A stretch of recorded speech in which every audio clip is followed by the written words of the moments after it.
The Boise State Public Radio app. News, music, and more. Idaho Matters. Morning Edition. All things considered. The Connector. And more. And more. You can take us wherever you go and stay connected. Without it, you're missing out. Download it free. You can also communicate using the Talk to Us tab. The Boise State Public Radio app. From the studios of Boise State Public Radio News, I'm Samantha Wright, filling in for Gemma Gaudette. It's Idaho Matters. In 1895, a passenger train in France was running late, so the driver put on some extra speed to make up lost time. As it came into the next station, the train failed to stop, crashed through a barrier, and slammed into the wall of the station, with the locomotive standing on its nose up against the building. You can still see an image of that dramatic crash today, and this helped inspire Irish-Canadian author Emma Donoghue to write her new novel, The Paris Express. She's the best-selling author of the books Room and The Wonder Haven, and she's coming to the Boise Contemporary Theater at the invitation of the Cabin for a talk on Wednesday night. She's here for a preview and to talk about her novel. Welcome to Idaho Matters. How are you today? Hi, Samantha. I'm very well. Tell us about the actual disaster. What happened with this train? Well, it's really a matter of one entitled passenger having asked for a favor for the train to be stopped in the village near his country house. And this caused 10 minutes. That's how long it took to hitch on his private carriage. And that was enough to bring on disaster because the crew's pay absolutely depended on making up those lost minutes. That relentless need to, please the customer who was always right. So yes, the train shot into Paris too fast. And this is the perfect setup for a novel, I have to say. I had such pleasure putting this one together. Well, I'm actually looking at a picture because there were photos that were taken of the train because it's so dramatic. We'll put one on our website of the train, and it's got its nose in the ground and sort of its butt up against the building. And everything's crashed. It looks very dramatic. Spotting that photograph, I've never had a novel inspired so fast. I was just looking for somewhere to live in Paris because my family needed to go there for a year. So I found us an apartment in Montparnasse, and then I just Googled Montparnasse and saw this picture, and it seized me because it's such an image of high-tech, impressive modernity and progress and technology all gone horribly wrong. So it seemed like a little kind of visual parable of the unexpected turn things can take. Right, exactly. Okay, so tell me about some of the characters in the book. You have quite a cast of characters, and they're great fun. Tell me about some of the folks who are in there. Sure. Well, I knew who the real crew were. I knew who a few of the passengers were. There were 3 members of Parliament, for instance, and there was a bullet manufacturer who supplied most of the ammunition for the American Civil War. And I knew, 1 or 2 servants, but that was it. The rest were unknown. And I had the great pleasure of sort of filling my train with people. I could, of course, have made people up. But the thing about Paris in 1895 is that it was the center of the world. It was a vibrant, throbbing, multicultural city that people went to all over the world.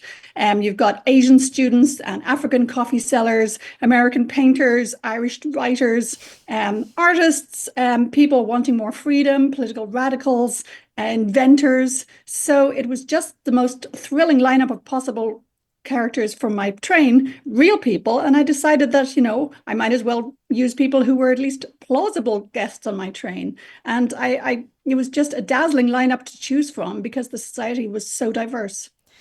Well, and I love the characters and the way you describe them. You've got the very first girl we meet in the book is standing on the train platform. She's trying to decide whether or not to board. And you kind of sum up her attitude about finding a husband because that's what everybody's telling her to do. And you sum it up like this, quote, "Marriage uses you up like a fruit." I love that. And that if the choice is between virginity and slavery, she'll take virginity.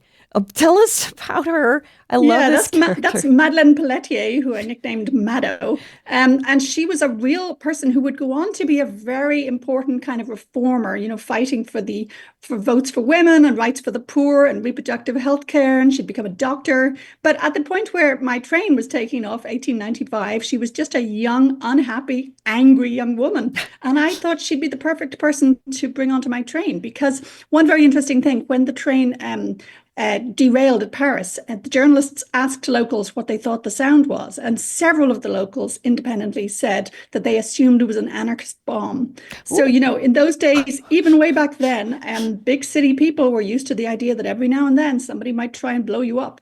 So I decided that it would complicate the story nicely if I did bring an anarchist onto the train and have at least two forms of danger threatening everybody riding along on it. Well, you also make the train a character. And I'm going to quote again. You wrote, "From the tip of Normandy, she cuts east like a spoon taking the top off the lightly boiled egg of France." I love how you make the character, the train into a character, and then the drivers who were in the train, very important people in the book and in the original history. Oh, I loved researching the actual work of making a train go. The brutal job. The driver and the stoker had to communicate really well because they were standing there on that unsheltered little metal platform, keeping their balance, trying not to fall off, working in perfect harmony, and they couldn't speak to each other because of the noise. Trains were so much noisier and rattlier and shakier and dirtier. Your face would be blackened by the end of the journey. And another thing, we're used to train stories from the 1930s on where there are corridors down which you can, run from the Nazi guards, or toilets you can hide in, or dining cars where you can fall in love. But in those days, trains had none of these things. They were a series of boxes. So that gave a real rhythm to my novel that, in between stations, people are stuck in their little carriage with whoever else is sitting there. And then there are brief breaks at the intervening stations where you could leap out and try and buy a sandwich or find a bathroom or change carriages. So I really delighted trying to make the novel shaped like a train and with all the kind of, propulsive momentum of a train journey. We're speaking with author Emma Donoghue about her new novel, The Paris Express. She's coming to the Boise Contemporary Theater at the invitation of the Cabin Wednesday night to talk about her book. And you mentioned everybody's kind of stuffed into the train, but there are supposed to be these areas that are sort of for first class and sort of not. And you have a lot about the class system and about and people's places, who are supposed to be fitting into these areas on the train. I think at one point, one of the characters is talking about how, we put all the people in the back, so in the part of the train that's most likely to crash, so that hopefully they will save the rich people up front. True. Yeah, the rich people are like the cocooned, precious thing in the middle of a well-padded parcel. Yeah, but it's not so different now.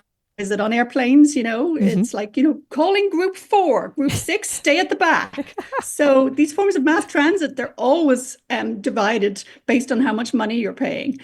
So I would say 19th century trains just made that more obvious by making the first class carriages all red velvet and green leather and so on. But we've always tried to keep people apart, even in a form of mass transit. What was it like to write a novel when you already knew the ending? Because we know the train is going to crash. It's not a secret.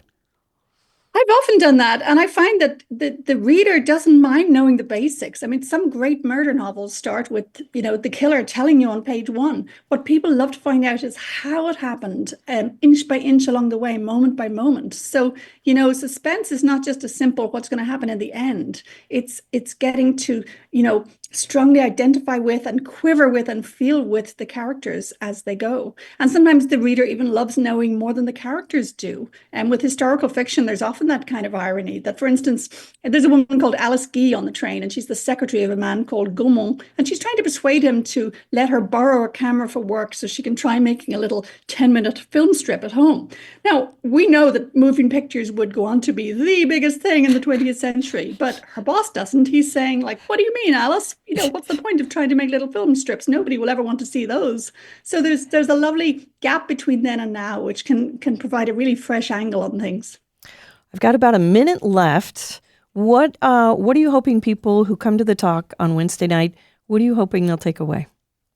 Well, it's funny, over the course of my career, these events have really changed. We used to have to read for 30 to 40 minutes and then just one or two questions. But nowadays, it's all about the Q&A, the feeling of having an intimate conversation with the authors. And I'm so glad I'm going to be reading or speaking with Samantha Silva, because I'm reading her novel about Mary Wollstonecraft, Love and Fury, which is so vivid and so brilliantly written and focuses unusually on childbirth.